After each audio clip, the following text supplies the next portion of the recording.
All right, thanks for checking in. Real quick picks today. We're going to go over UFC 257 Poirier versus McGregor 2. As always, I'm going to start with the picks, and then we will go into the reason why we've picked each fighter. All right, so opening up here, we have Amir AlBazi over Zalgaus Zumagulov, Molzar Leov over Nick Lentz, Khalil Roundtree Jr. beating Marcin Percino, Juliana Pena over Sarah McMann, Antonio Carlos Jr. over Brad Tavares, Matt Fravola over Armin Tazarkarian, Amanda Ribas to take on Marina Rodriguez to open up the main card, Mahmoud Muradov over Andrew Sanchez, Jessica I over Joanne Calderwood, Dan Hooker to beat Michael Chandler in the co-main event, and in the main event we are going with Conor McGregor over Dustin Poirier. Those are the picks. We're going to go ahead and talk about the whys now.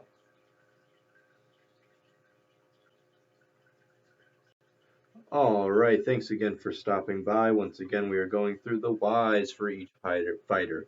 Uh, Now, a lot of this is going to be from my personal experience watching the fighter, as well as any other, random intangible thing that I can think of that I decide to lean on for that pick.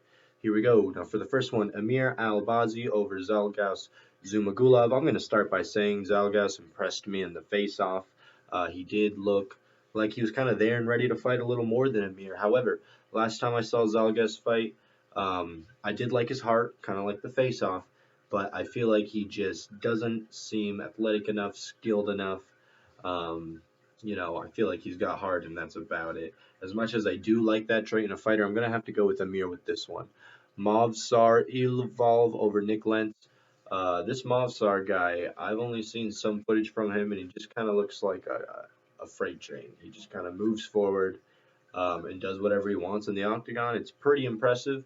I'm going to go with him. This is one of the ones where I did happen to notice the odds just because this fight, I think, was changed to here, and it's a catch weight. I just happened to see about this fight, but I'm pretty sure the odds are pretty heavy in Mobstar's favor as well. Um, at any rate, moving forward, Khalil Roundtree. I have him over Marcin Prachnio. Khalil Roundtree, I'm not sure if it's just hype that I believe in or what, but I know he spent some time in Thailand, so his striking on paper should be very good. None of these folks have too strong of resumes, but I do feel like Khalil Roundtree's probably seen higher competition depending on how you feel about, I don't know, Johnny Walker. But at any rate, I think he can get the finish, maybe a TKO, depending on, you know, if his striking is as good as I feel like it should be on paper.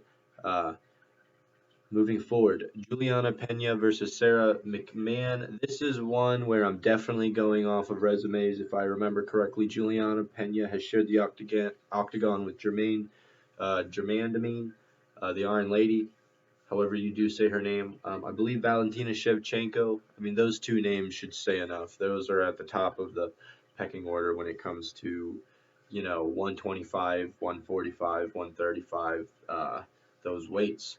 Sarah, of course, you're missing Amanda Nunes in there, but you know what I mean.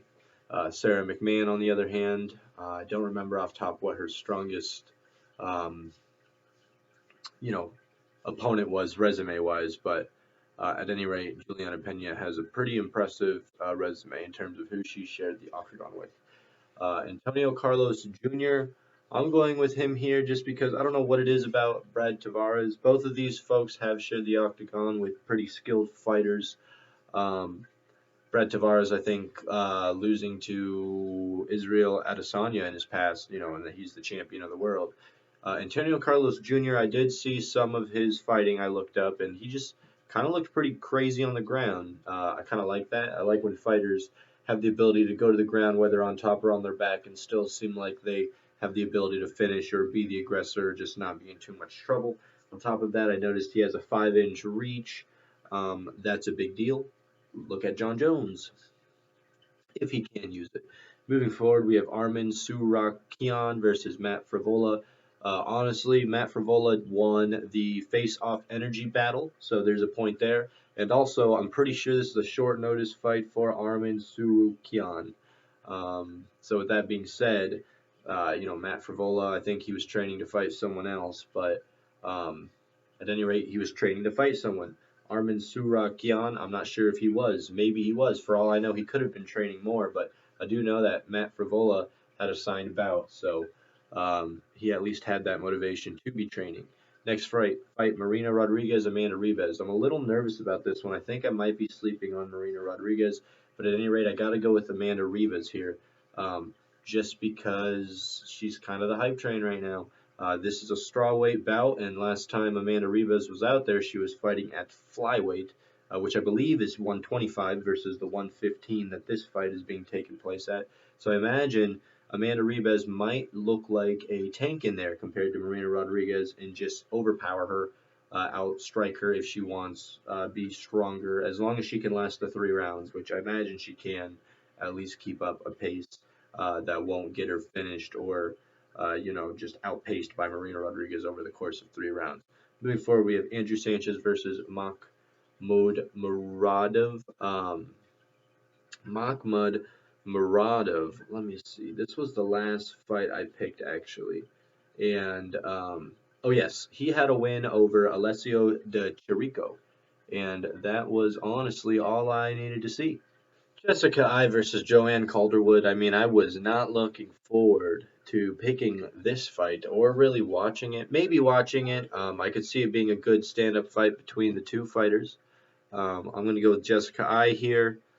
Don't really know why. I guess I could argue I'm using Caitlin Chukin Kagan MMA math, where Jessica I has a win and Joanne Calderwood does not have a win.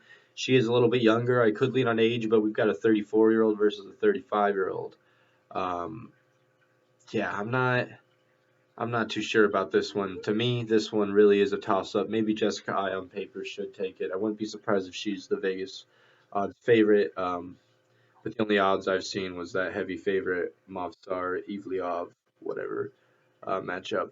Um, at any rate, moving forward, we have Dan Hooker versus Michael Chandler. This one, I'm kind of starting to become a fan as we get closer to the main event here.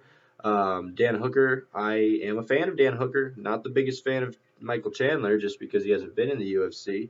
But on top of that, I think Dan Hooker is just tough. I really like his fight style. He's just there, game, ready to fight. Michael Chandler, I'm not sure what his plan is going to be, just because I'm not sure what Michael Chandler does, but I'm going with Dan Hooker here. Welcome to the UFC. Dan Hooker is at the top of the division. And then lastly, we have Conor McGregor versus Dustin Poirier. Honestly, I'm going to side with, I'm going to go ahead and side with Al, Realtor Raging Al here. I think there's a chance, I'm not saying it's happened, there's definitely a chance that Dustin has checked out. I'm watching them in the lead up to the fight and the weigh-ins and stuff. They're sharing hot sauce and thank yous and like shoulder pats and everything like that. And it's like, okay, get it. It's like, okay, guys. I don't know if you're trying to get this point across, but I get it. This is the biggest payday Dustin has ever had by a lot. And maybe I'm wrong there. Maybe he got paid more in the Khabib fight. That was also for a belt. So I could be wrong, actually. Maybe they got paid way more for that fight, but I don't know. Conor McGregor brings a lot of eyes, but don't want to underestimate the stardom of Khabib. At any rate, I think I'm going to go with Conor here. On top of all of that, he's just so good. We don't really know how good he is at fighting, I feel like, just because he fights so sparingly.